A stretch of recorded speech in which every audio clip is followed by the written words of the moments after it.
Bienvenidos una vez más aquí a la librería Bonilla, donde platico con los autores de los libros de Bonilla Artigas Editores. Y en esta ocasión estamos más que de manteles largos porque está conmigo Jan Meyer, el más que conocido historiador, creador de toda esta historia de la cristiada mexicana, pero que ahora, ahora tiene un libro que vamos a presentar. Pero yo, primero que nada, Jan, muchísimas gracias por aceptar la invitación y bienvenido. A ti, muchas gracias. Es un gusto estar en la librería Bonilla, que tiene un catálogo fabuloso. Así es. Y vamos a hablar justamente en la semana que se cumplen 3 años del inicio de la guerra de Ucrania, de este libro que es a mí ha sido una joya para mí. Este libro que se llama Una guerra ortodoxa, Rusia, Ucrania y la religión, de 1988 a 2024. No es tu primer libro sobre Rusia y la religión, ¿verdad, Jan? No, es el tercero. Hace muchos años, no recuerdo exactamente cuándo, publiqué La Gran Controversia, una historia de las malas relaciones o de los malentendidos entre la Iglesia Católica Romana y las iglesias ortodoxas, y especialmente la Gran Iglesia Ortodoxa de Rusia.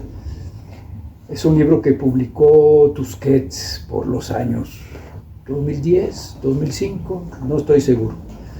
Y desde aquel entonces tenía la idea de escribir una historia religiosa de la ortodoxia eslava, que significa el patriarcado de Moscú, que su título completo, la titulatura del patriarca, es Patriarca de Moscú y de todas las Rusias. Y todas las Rusias es, además de Rusia, es Ucrania, es Bielorrusia, es Moldavia y es parte de los países bálticos. Es decir, realmente es un mundo. Y por eso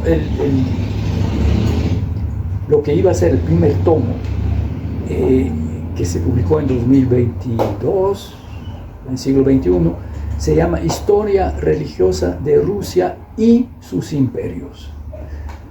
Porque es una historia que va desde la fecha simbólica de 988, cuando el gran príncipe de Kiev, pagano, decide bautizarse y bautizar a su pueblo, y termina en 1988, cuando en Moscú de la perestroika y de la renovada libertad religiosa se festeja los 1000 años del bautizo.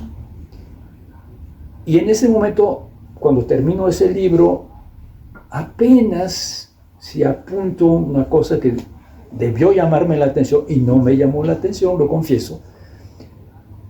Todas las ceremonias se hicieron en Moscú, no en Kiev, que fue el lugar de la fundación, ¿no? Bueno, y entonces publico el libro y entrego el manuscrito en 2021 y me siento a escribir el tomo 2, que es de 1988 en adelante, la desaparición de la URSS y las independencias de Ucrania, de Bielorrusia, de los países bálticos, evidentemente, y la lucha por los ortodoxos, digamos, nacionales, para tener su propia iglesia, no depender del patriarcado de Moscú. Un cruce entre nacionalismo y religión, ¿no? Y empiezo a redactar la continuación del otro, más bien un estudio de sociología religiosa. ¿Quién practica? ¿Practican más? ¿Practican menos? Los hombres, las mujeres, una geografía. Y hace 3 años exactamente, el 24 de febrero de 2022, el presidente Putin lanza su operación militar especial. Prohibió usar el término guerra, porque operación militar especial es lo que espero vaya a hacer García Harfuch en Sinaloa. Operación militar especial es en tu propio país. Una guerra es contra otro. Contra otro. Y como Putin no acepta la independencia de Ucrania, muchos rusos la aceptan, pero no la entienden tampoco, porque van 2 siglos que le explican a los rusos, desde el primer año de primaria hasta el final de su vida, que Ucrania, los ucranianos son rusos, un poco especiales. Ucrania les decían la pequeña Rusia, que es un poco despreciativo, ¿verdad? Pero en realidad es la traducción de la expresión griega del Imperio Romano, de Constantinopla, que decía Megalarrasia, la Rusia grande, y la pequeña era Ucrania. Pero pequeña en geografía, no en... ¿Sí? No en calidad. Pero sí, entonces son rusos, pero son rusos un poco de segunda. O sea, el ucraniano tenía fama de ser un campesino, lo que en Francia llaman pluk, sea con lodo en los zapatos, guarachudo. Okay. Guarachudo. Y entonces eso descarriló mi proyecto, porque de repente se plantea el problema, el doble problema. El primero es la única guerra en Europa en el siglo XXI se da entre 2 pueblos cristianos, no solamente cristianos, pero del mismo cristianismo ortodoxo. O sea, una guerra entre polaco y ruso es católicos romanos contra ortodoxos. No está bien, pero la entiendes. Sí. Pero una guerra entre eslavos de la misma iglesia.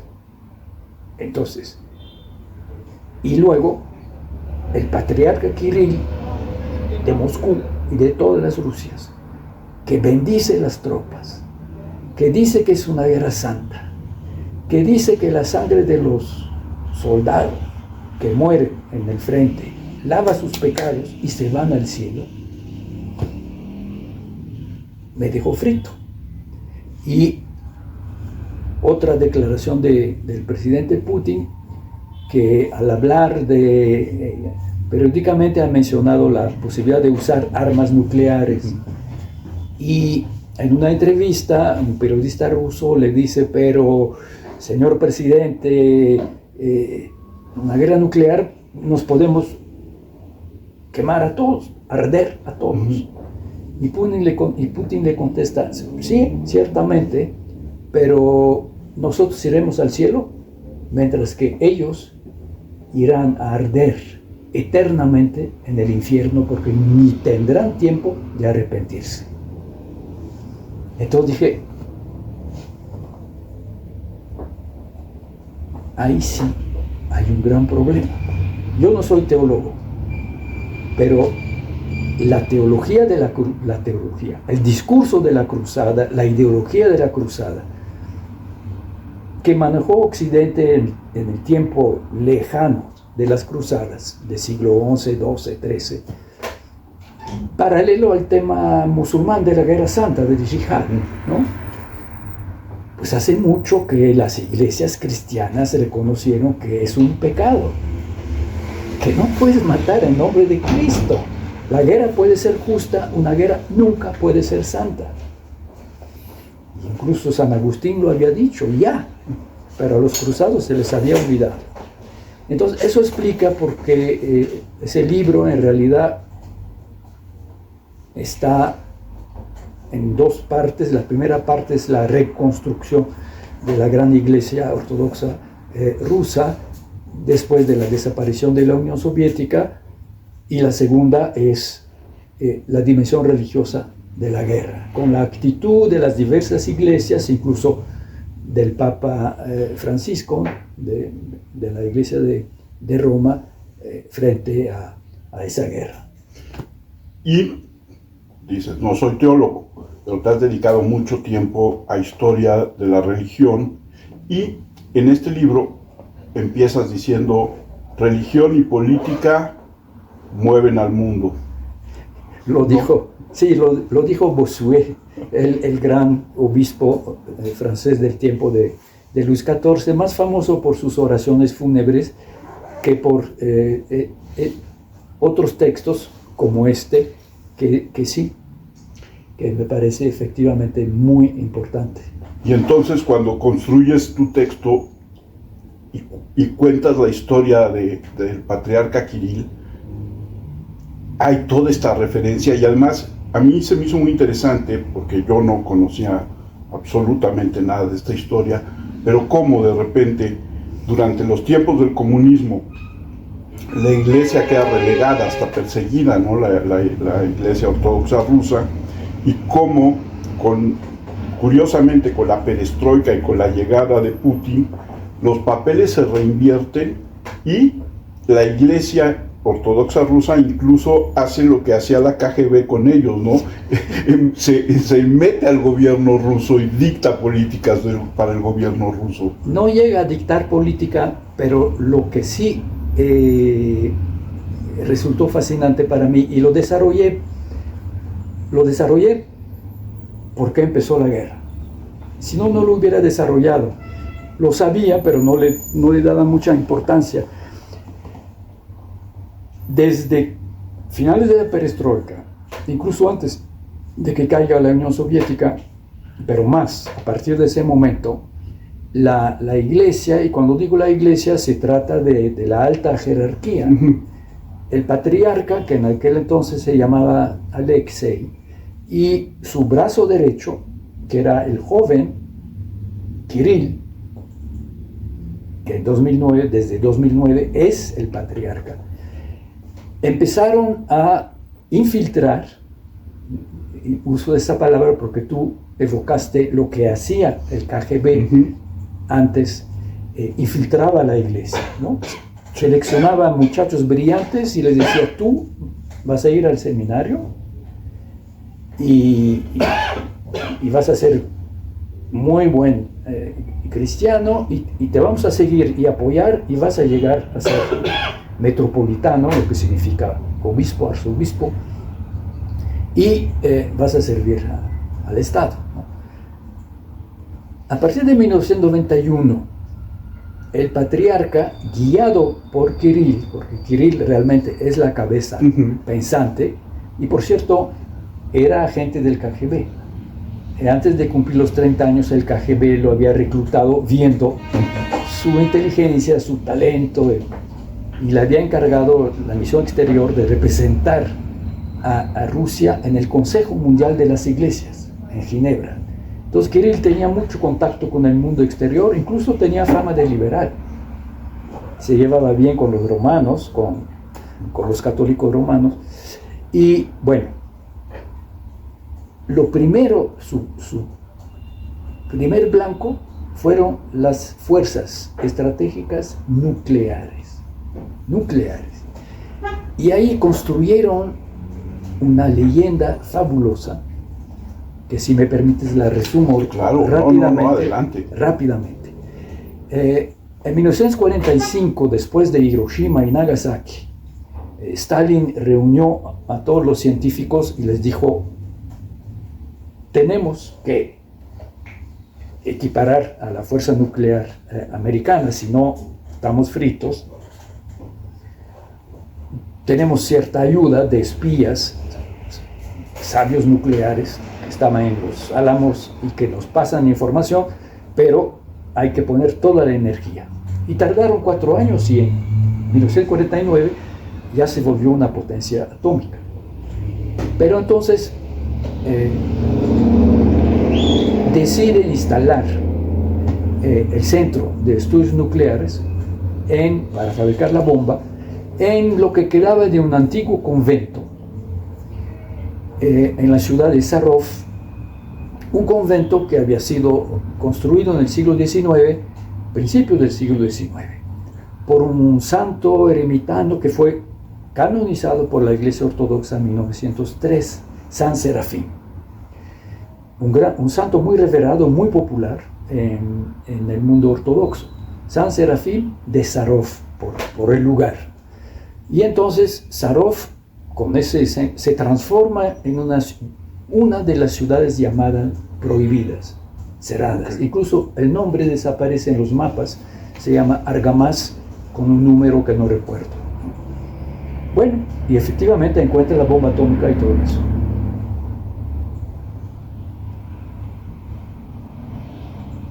Había pasado con las reliquias de San Serafín lo que había pasado con todas las reliquias de todos los santos rusos en tiempo de la gran campaña antirreligiosa de Lenin y Stalin, de los años 20. Saquean los conventos, desacralizan, se llevan las reliquias, milagrosamente, entre comillas. En 1991 el patriarca encuentra, o mejor dicho, el KGB encuentra las reliquias en unas bolsas en una bodega de la catedral San Alejandro Nevsky en San Petersburgo, que había sido transformado en museo del ateísmo. Entonces, una historia perfecta. El KGB lo encuentra y le dice al patriarca Kirill: ahí está San Serafín. Y organizan una peregrinación que va desde San Petersburgo, atravesando toda Rusia, hasta Sarov. Tardan meses, porque se paran en todas las ciudades y proclaman y todo. Y cuando llegan a Sarov, que ya no era la ciudad cerrada de Argamas, el ejército había construido todo un campamento para recibir 30.000 peregrinos que acompañan al patriarca y al metropolita Kirill. Y entonces el gran discurso, y es la leyenda que se mantiene y se repite hasta la fecha y que es muy bonita, son los famosos renglones torcidos de Dios. ¿Cómo es posible que Stalin, que el poder bolchevique, haya escogido el convento fundado por San Serafín de Sarov, santo de la Iglesia ortodoxa, para crear el arma nuclear que ha salvado al mundo en tiempo de la Guerra Fría, de la guerra por el equilibrio del terror? A San Serafín y a Stalin debemos el escudo nuclear que ha salvado a Rusia y salvará a Rusia y ha salvado al mundo. En ese momento, digamos, todo lo nuclear estaba en quiebra por la quiebra económica de la Unión Soviética, y Boris Yeltsin, en ese momento de euforia mundial, de abrazo con el occidente que supuestamente va a ayudar a Rusia a desarrollarse y a construir una democracia, dice: no tenemos dinero suficiente, aquí suspendimos los programas. Y la Iglesia ortodoxa se vuelve el abogado del poder nuclear. De la política nuclear. Y de la política nuclear. Y es la única iglesia cristiana en el mundo que dice que el uso del arma nuclear es legítimo. Todas las iglesias cristianas, protestantes, católicas, han prohibido el uso de las armas nucleares. De nada sirve. En la Edad Media, cuando se inventa el arcabuz, primero la ballesta, la iglesia prohíbe la ballesta porque es demasiado peligrosa. Efectivamente atraviesa las armaduras. Cuando se empieza a usar las armas de fuego, la iglesia excomulga. Bueno, nunca ha servido, ¿verdad? Pero sí me llama la atención que la iglesia ortodoxa sea la única que defiende el arma nuclear. Y Putin, en un discurso para mí muy importante y muy bonito, dice: lo que salva a Rusia son dos escudos: el escudo nuclear y el escudo espiritual, que es la ortodoxia. Y se acuñó un periodista famoso y novelista también, ultranacionalista ruso, que escogió como nombre de pluma, es todo un símbolo, Kalashnikov. Ok. Bueno, él acuñó la expresión ortodoxia nuclear rusa, que es un libro excelente de un joven de origen ruso que se llama Dmitry Adamski, publicado por la Universidad de Yale. Su libro se llama Ortodoxia Nuclear Rusa. Y yo pensé que él había inventado el título, que era muy bueno, Sí. pero no, lo retomó del Maxim Kalashnikov. Ok. Entonces, o sea, de manera muy clarividente empezó por lo más importante. Después pasó a las fuerzas aéreas estratégicas, los bombarderos que llevan la bomba y los misiles con cabezas. Después pasó a la aviación en general, después pasó a la armada por los submarinos nucleares. El patriarca se distinguió hundiéndose varias veces en submarinos nucleares. Y a propósito de la aviación, el actual patriarca Kirill, no sé si llegó a manejar personalmente cazas, pero sé que antes de ser patriarca había volado 29 veces sobre el MiG de última generación de los cazas rusos. Y finalmente, lo triste, como dicen los ingleses, la infantería, el ejército de tierra. Pero el resultado es que ahora las naves, los submarinos, los bombarderos, todos tienen nombres de santos. Cada arma tiene su santo patrón. La arma nuclear, evidentemente, San Serafín de Sarón, ¿no? La Marina, San Andrés, y en los buques y en los submarinos hay un rincón de íconos, una capilla, y los aviadores tienen un pequeño icono en el cockpit, en la cabina. En la cabina, y en todos los cuarteles hay capillas, y desde muy temprano la iglesia empezó a poner sacerdotes a la disposición del ejército, y no recuerdo la fecha exacta, 2010, 2011, 2012, se oficializó la creación del cuerpo de capellanos militares, con rango de oficial. Es decir, que cada unidad militar está acompañada de un capellano. Teóricamente, podría, si por ejemplo en el regimiento hay una mayoría de musulmanes, podría haber un religioso musulmán. Y teóricamente lo que es impensable de existir un batallón 55% de judío, en lugar de tener un capellán ortodoxo, tendría un rabino.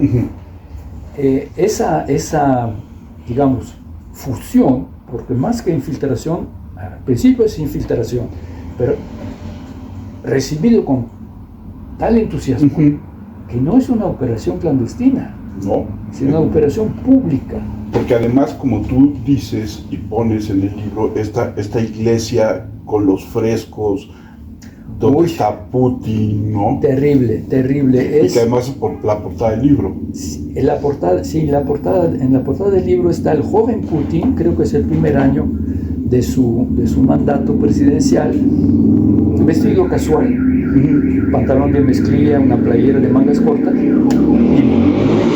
muy piadoso, rezando entre dos barbudos monjes, sacerdotes ortodoxos ensotanados negros. En 2020 se inauguró en las puertas de Moscú, casi al lugar del avance máximo de los nazis, de los alemanes, en el noviembre de 1941, en las puertas de Moscú.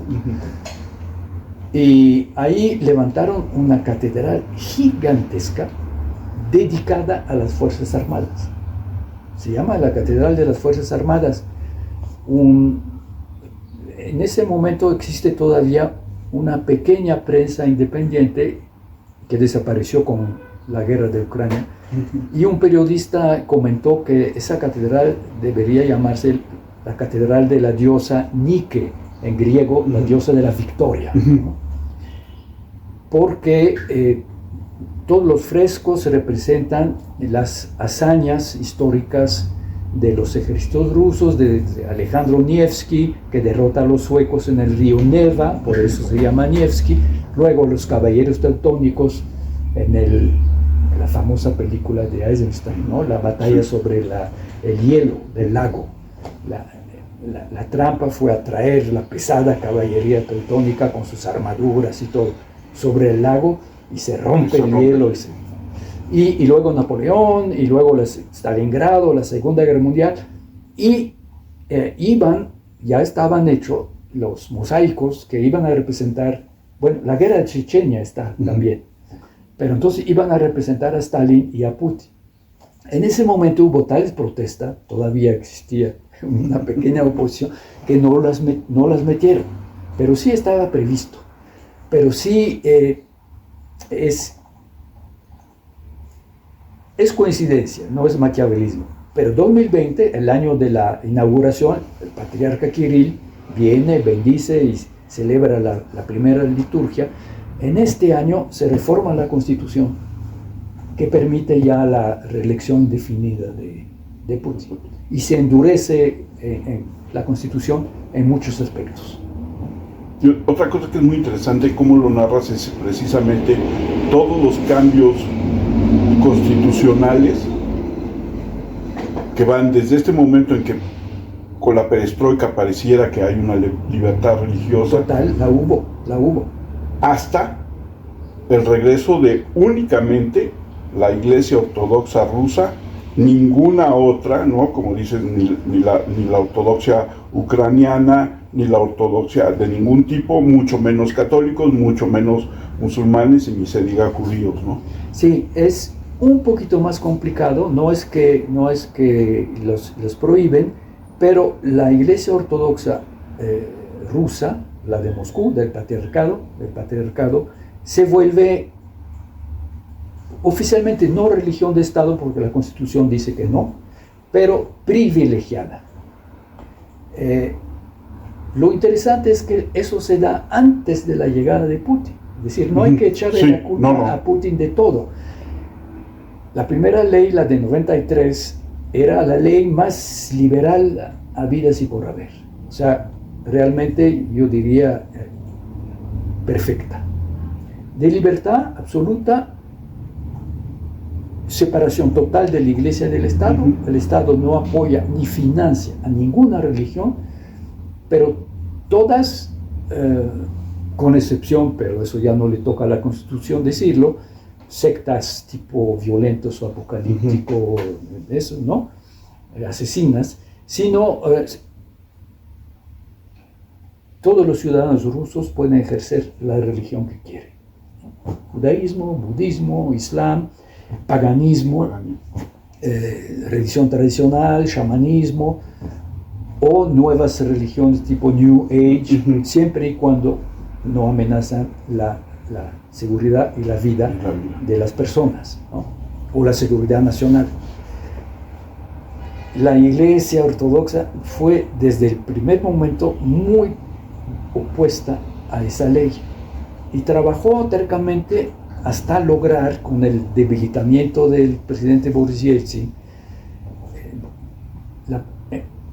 en el primer proyecto que va a ser la ley final, Yeltsin todavía puso su veto. El presidente tenía derecho a vetar, pero no lo puede hacer dos veces.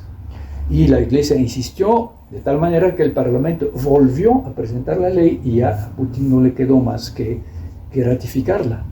Y esa ley efectivamente distingue entre las religiones históricas de Rusia, que son aceptadas, y las otras que son toleradas.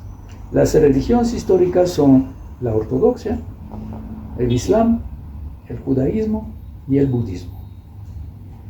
La única privilegiada es la ortodoxa, porque si a la pequeña minoría judía, porque millones de judíos se fueron a Israel, y a la pequeña minoría budista no pasa nada, para los musulmanes la intervención del Estado ha sido constante, entrando a la mezquita, arrestando religiosos, confiscando libros, incluso de teología musulmana, considerados como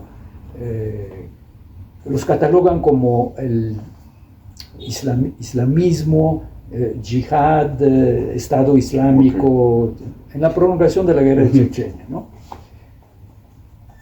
Y los otros, considerados como no religiones históricas, son las otras iglesias cristianas, la católica y las protestantes, que de hecho tenían siglos de estar presentes en el Imperio ruso.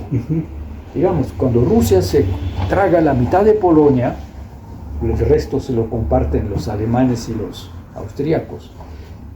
Bueno, incorpora 15 millones de católicos a Rusia, al grado de que hoy en día en Siberia hay casi 700.000 católicos que son descendientes de los polacos deportados y mandados periódicamente a Siberia a fines del siglo XVIII, y luego cuando la gran rebelión, insurrección polaca de 1830 y la última de 1863, el padre de Konrad, el famoso escritor de lengua inglesa, pero polaco, sí. Su padre fue deportado a Siberia.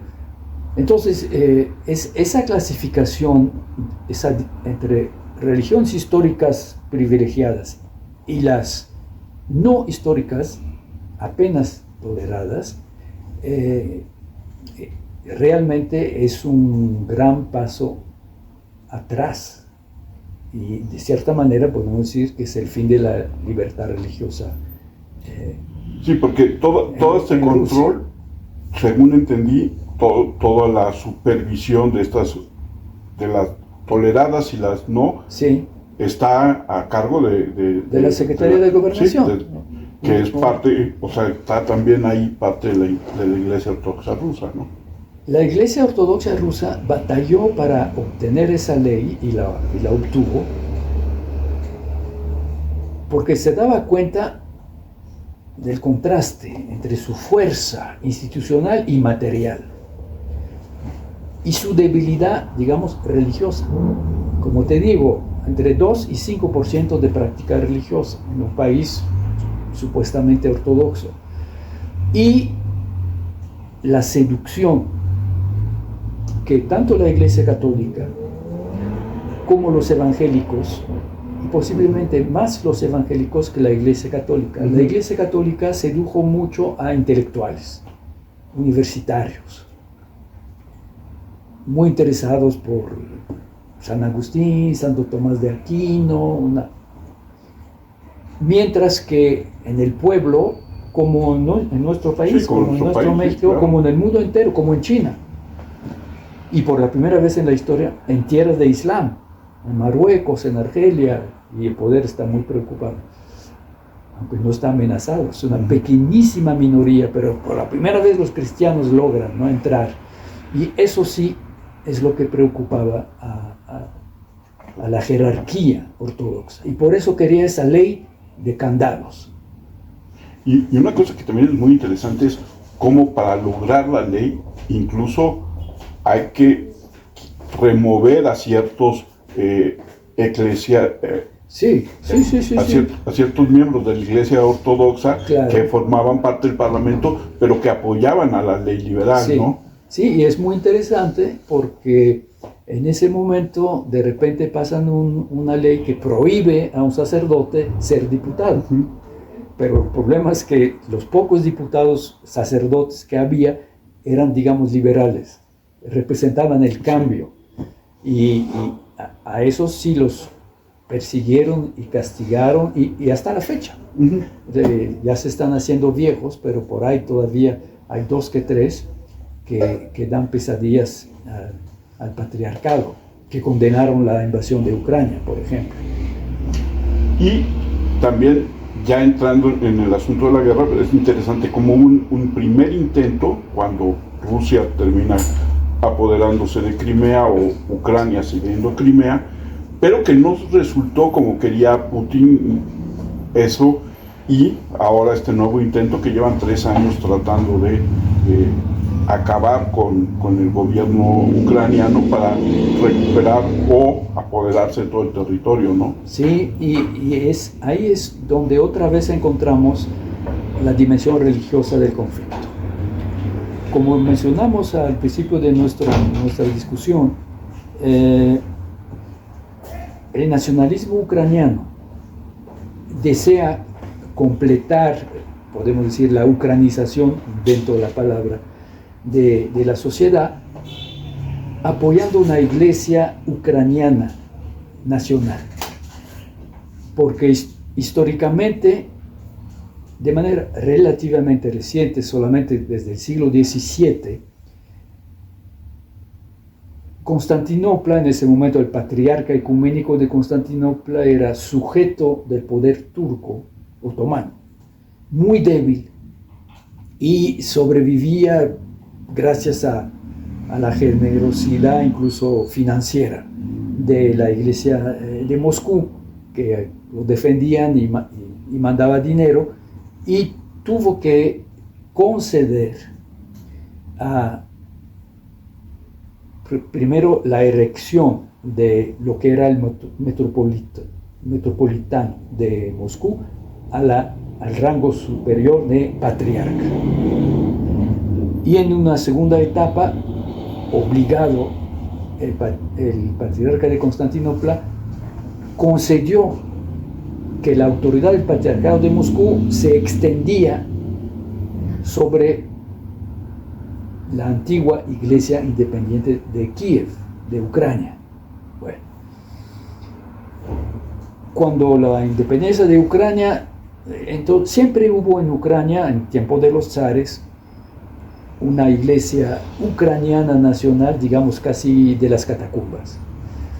En el breve episodio de independencia de Ucrania, a la hora de la revolución bolchevique, 2-3 años, se surge y se oficializa una iglesia nacional ucraniana, con el apoyo del breve, efímero Estado ucraniano.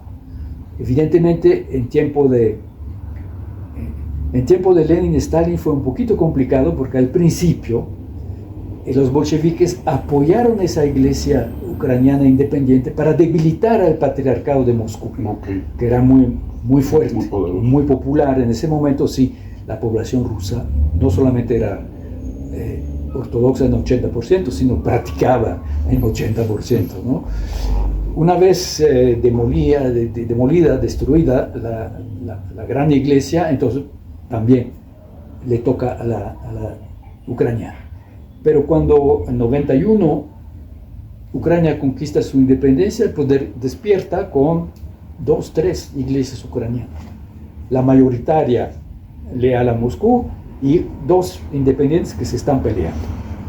Pero poco a poco, con el enfrentamiento creciente con Moscú, y principalmente después de la anexión de Crimea, los llamados autónomos ucranianos están ganando la partida.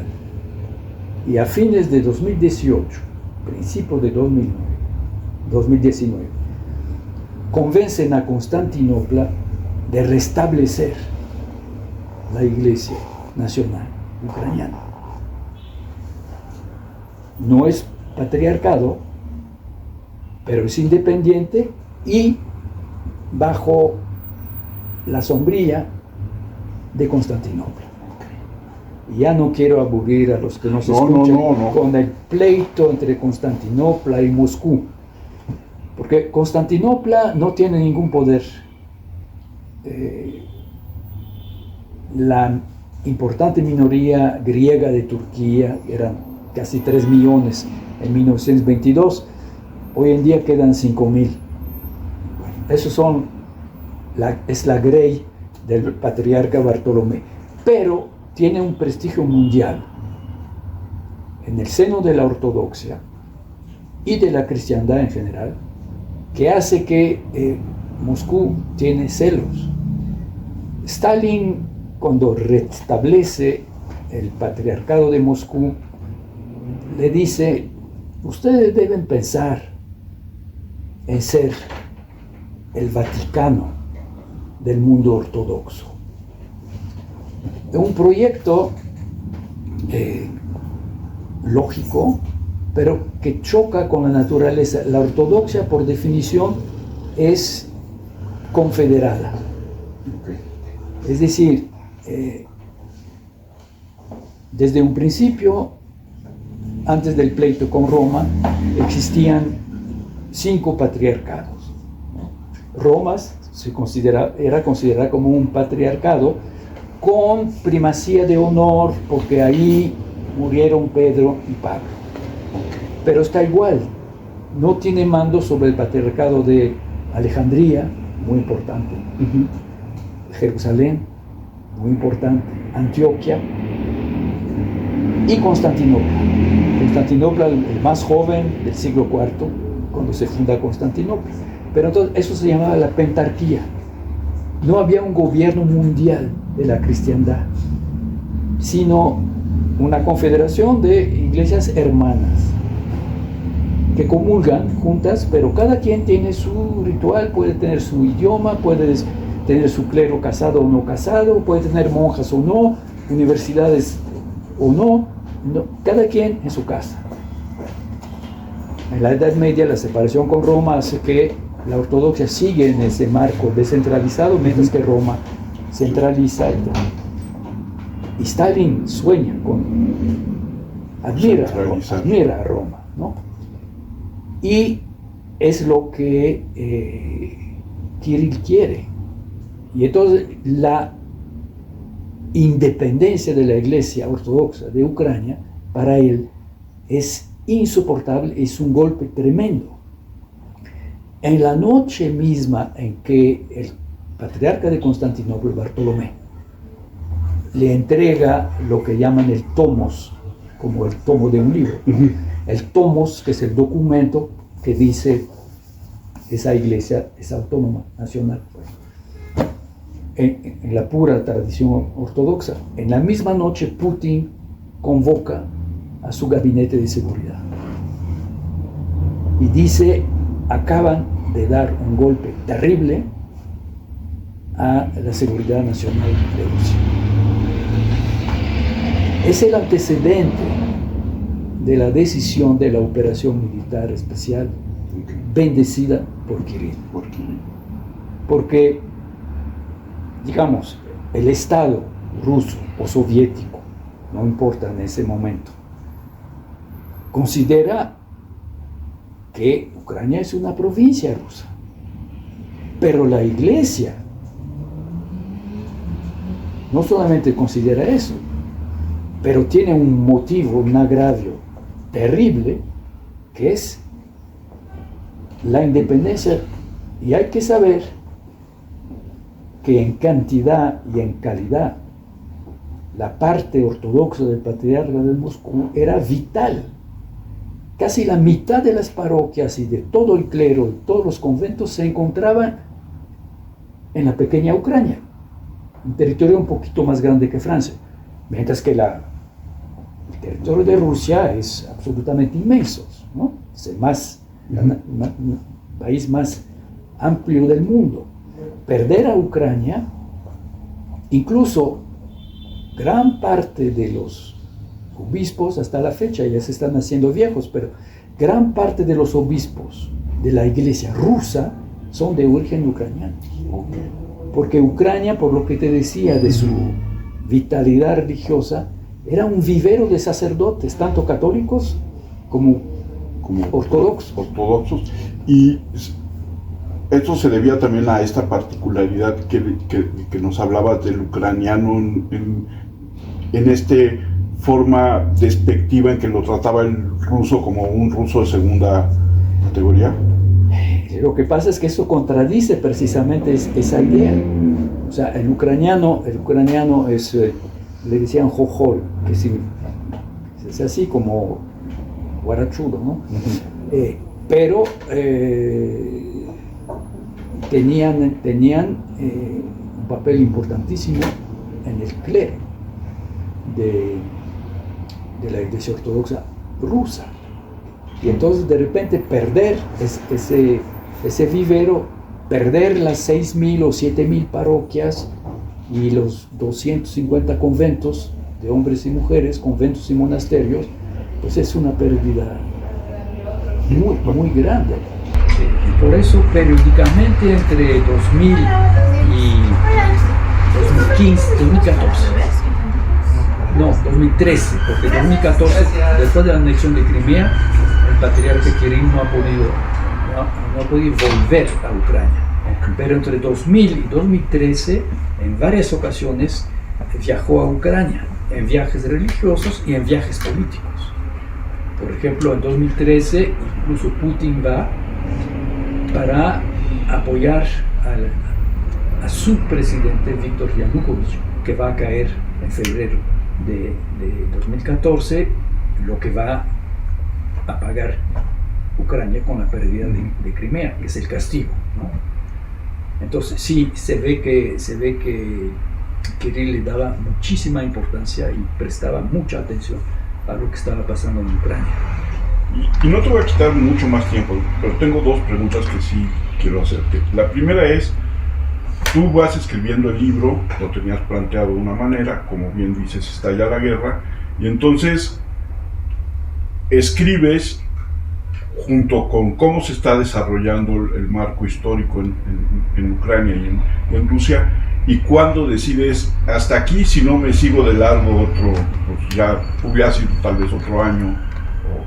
Sí, pensé que era urgente dar a conocer esa historia, esa realidad, y evidentemente cuando empieza la guerra, digamos, mi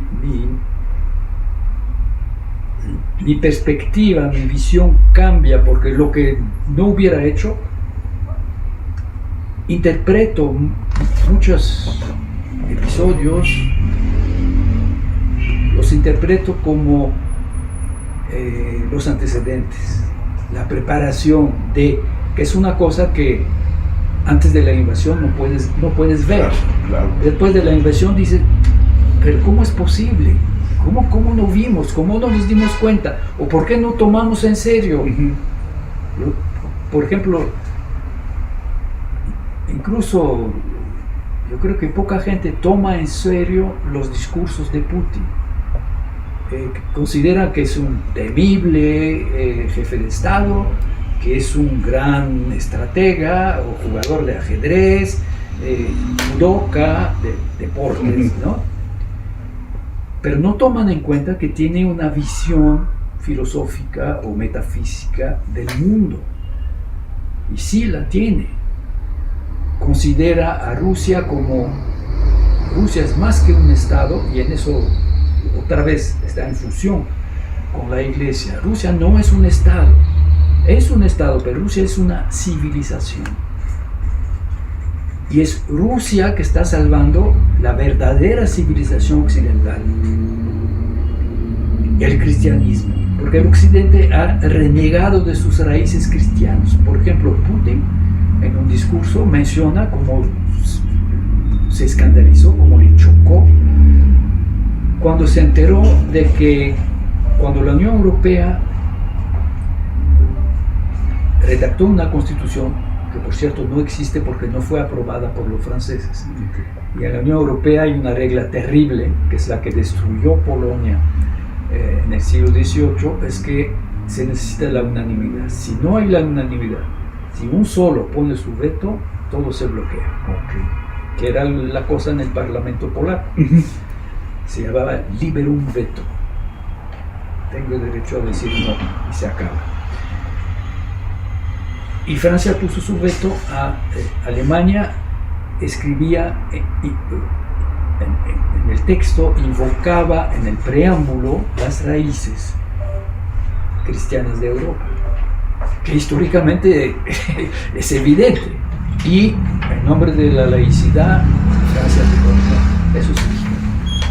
Bueno, el joven Putin se escandalizó muchísimo. Y Putin, de manera reiterada, acusa al occidente de haber dejado de ser cristiano. Y, por ejemplo, el tema de digamos, wokismo, y ahí se encuentra con Trump. Cuando Trump inmediatamente abole la política de diversificación, entre paréntesis significa racial, es decir, que negros, que morenos, que mulatos, que mexicanos, que puedan entrar a las Fuerzas Armadas, que pueden ver fuera. LGBT, fuera los homosexuales o heterosexuales de las Fuerzas Armadas, de la Administración Federal y todo eso. Putin, no creo que lo cite en el libro, porque en el libro no me dediqué a estudiar a Putin, pero tengo muchos discursos de Putin donde, y ahí otra vez se reúne con el patriarca Kirill y ahora con Trump. El patriarca Kirill en una ocasión dice: ¿cuál es la libertad que nos quiere vender Occidente? Es la libertad del gay pride.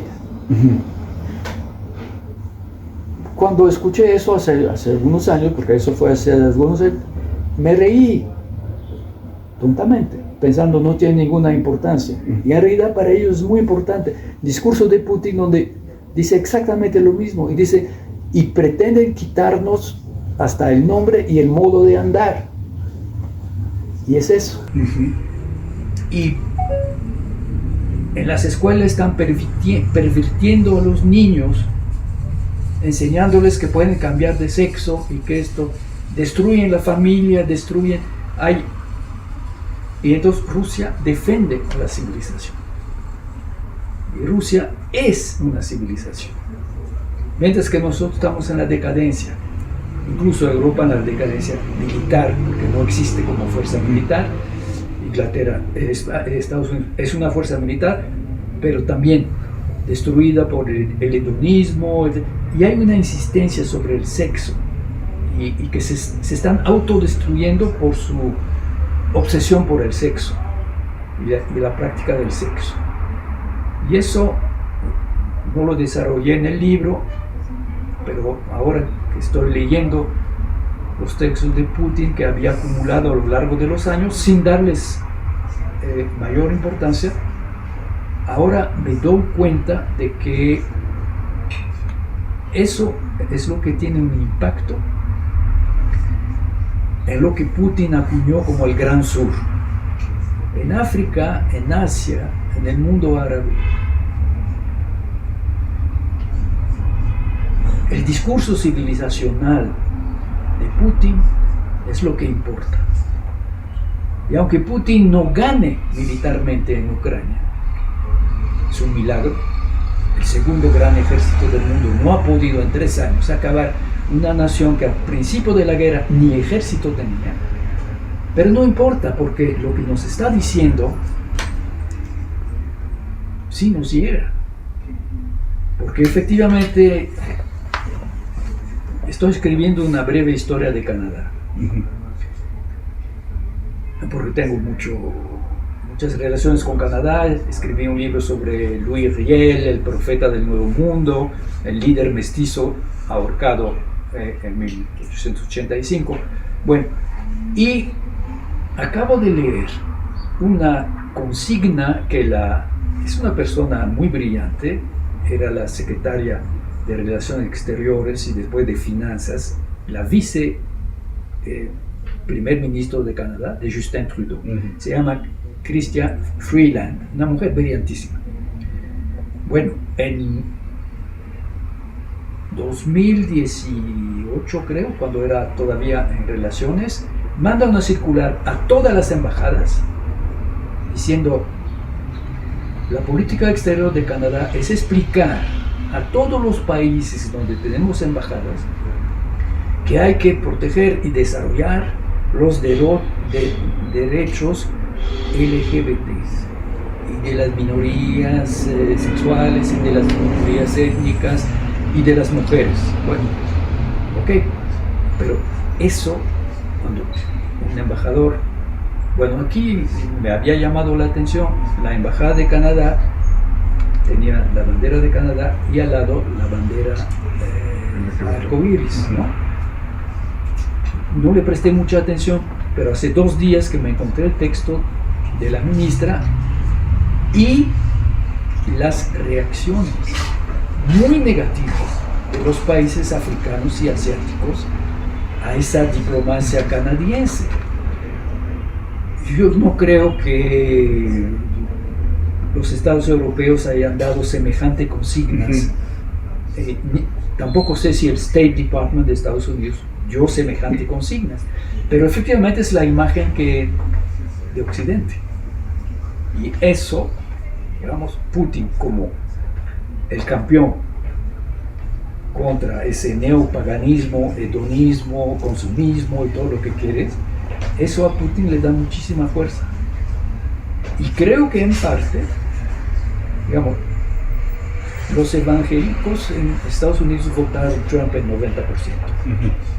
Ellos comparten esa visión del mundo. Digamos, el ortodoxo ruso, Kirill o Putin, es como un evangélico norteamericano. Trump pretende ser evangélico, no sé si lo es. Sí, no. Pero cuando ganó las elecciones, habló, dije, soy evangélico cristiano, queridos hermanos cristianos, los felicito, y dijo una cosa terrible que no sé cómo interpretarla. Dijo, ustedes han votado bien, les prometo que es la última ocasión en que necesitan votar. No tendrán que volver a votar. No sé si significa que le tira a la reelección indefinida o qué, pero es un discurso mesiánico, ¿no? Es mesiánico y además pues más que la reelección, él mismo ya se llama el rey, ¿no? Sí. Y él también dijo, yo lo había apuntado, dijo, ya verán, en el día número 1 de mi toma de posesión, seré dictador. Y efectivamente, empezó con Elon Musk de la Sierra Cinta, ¿no? Sí. Empezó a acabar con todo. ¿A dónde ves que va esta guerra? El historiador no es profeta. Lo único que puedo decir es que Ucrania no se va a rendir. Si Estados Unidos suspende la ayuda militar, por cierto, Zelensky dijo hoy que, bueno, ya es tarde en Europa, dijo hoy que el viernes iba a Washington, uno para firmar un proyecto de acuerdo sobre la explotación de los minerales raros de Ucrania, que es lo que interesa mucho a Trump, pero que le iba a preguntar, que le contestara claramente si suspendía la ayuda militar o no la suspendía, y que si la suspendía permitía a Ucrania comprar armas a Estados Unidos. El otro dato es que en el marco de la conferencia de Múnich, un general ucraniano dijo que si se suspendía totalmente la ayuda militar norteamericana o el acceso a la compra de armamentos, Ucrania era capaz de resistir 6 meses, no más. Estados Unidos proporciona el 60% del armamento, Europa el 40%. No creo que en los 6 meses Europa sea capaz de duplicar su producción industrial militar, porque Europa tomó tan en serio la desaparición de la Unión Soviética que desarmó por completo. Casi todos los países abandonaron el servicio militar universal. O sea, no hay ejército. Por eso también los desprecia tanto Putin y Trump. Pero tampoco hay industria militar, o no suficiente. Hay un mercado mundial, legal e ilegal, de armamentos que eventualmente permitía a Europa, si tiene la voluntad política de hacerlo, el dinero lo tiene. Yo me acuerdo que cuando se suspendió durante 4 meses la ayuda militar, porque Trump había ordenado al Partido Republicano en el Congreso bloquearla, en ese momento un pequeño país, Chequia, la República Checa, invitó varias naciones europeas, curiosamente fueron las pequeñas, no creo que Francia haya entrado ni Alemania, a juntar dinero para comprar en el mercado mundial, no me acuerdo si eran 800.000 o algo así, para la artillería ucraniana. Y lo lograron. Entonces, de existir la voluntad política, pero Europa se ve muy desunida, hay un bloque oriental y nórdico, de Chequia, de Polonia, de Finlandia, los países bálticos, Suecia, que abandonó su neutralidad, y Noruega. Ellos apoyan a fondo. Inglaterra también, que acaba de anunciar que el próximo presupuesto sube el gasto de la defensa. Inglaterra hasta la fecha es el único país que prometió mandar tropas en caso de cese al fuego para cuidar la frontera. Pero luego hay países que ya son prorrusos, como Hungría, Eslovaquia, sus dirigentes. Y luego países muy tibios, como la España de Pedro Sánchez, o la Italia de la Meloni. Y por ejemplo, cuando veo el presidente Macron, con todo respeto,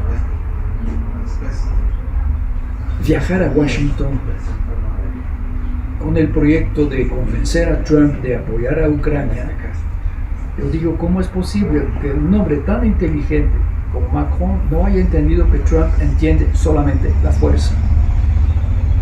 Un Churchill o un De Gaulle jamás hubiera tomado el avión para ir a suplicar a Trump de perdonar a Ucrania y al presidente Zelensky, que calificó de mentiroso, de ilegítimo, o sea, un sinfín de insultos. No. Trump lo interpreta inmediatamente como una prueba de debilidad de Europa. Entonces, el último dato que sí me llama la atención es que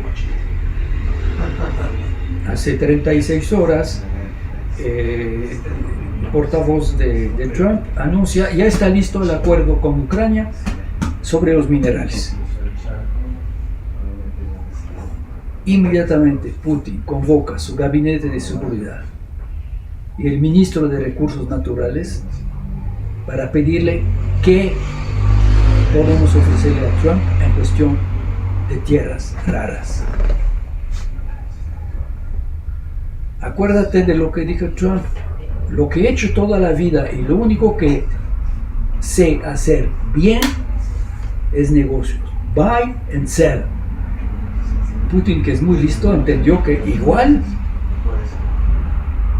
si hace el negocio con Ucrania va a apoyar a Ucrania. Entonces, así que todo es posible. Lo peor,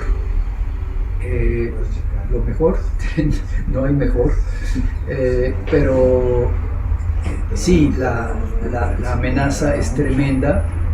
Todos los analistas que evocan el pacto germano-soviético entre Hitler y Stalin, que sacrificó a Polonia, tienen razón. Un pacto Trump-Putin sacrifica a Ucrania. Ucrania no lo va a aceptar, eso sí. Es lo único que sabemos. Yo les recomiendo a todos que consigan una guerra ortodoxa. ¿Dónde lo pueden conseguir, Jan? Ay, en la librería Bonilla, evidentemente, y espero que en otras librerías, pero yo no me he puesto a investigar. Ok. Jan, ¿dónde te encuentra la gente en redes sociales? No, yo no estoy. Okay. No estoy en las redes sociales que están, o sea, terrible. Yo creo que, como decía Esopo de la lengua, que es la mejor y la peor de las cosas, yo creo que las redes sociales son las mejores y las peores. Estoy totalmente de acuerdo contigo. pero yo sí estoy en redes sociales. No, claro. Entonces, a mí me encuentran en Twitter porque me sigo negando a decirle ex, como @zornícalo, y les recuerdo que tengo un podcast que pueden escuchar en cualquiera de las plataformas en que escuchen sus podcasts, que se llama Una charla como cualquiera. Muchísimas gracias, Jan, por aceptar esta invitación. Espero que platiquemos en otras ocasiones. Con mucho gusto. Tengo un mail para los que no tienen flojera de teclear. Es jean.meyer@cide.edu, porque sigo trabajando en la división de historia del CIDE con muchísimo orgullo. Y nosotros solamente te agradecemos muchísimo esta plática que ha sido muy enriquecedora.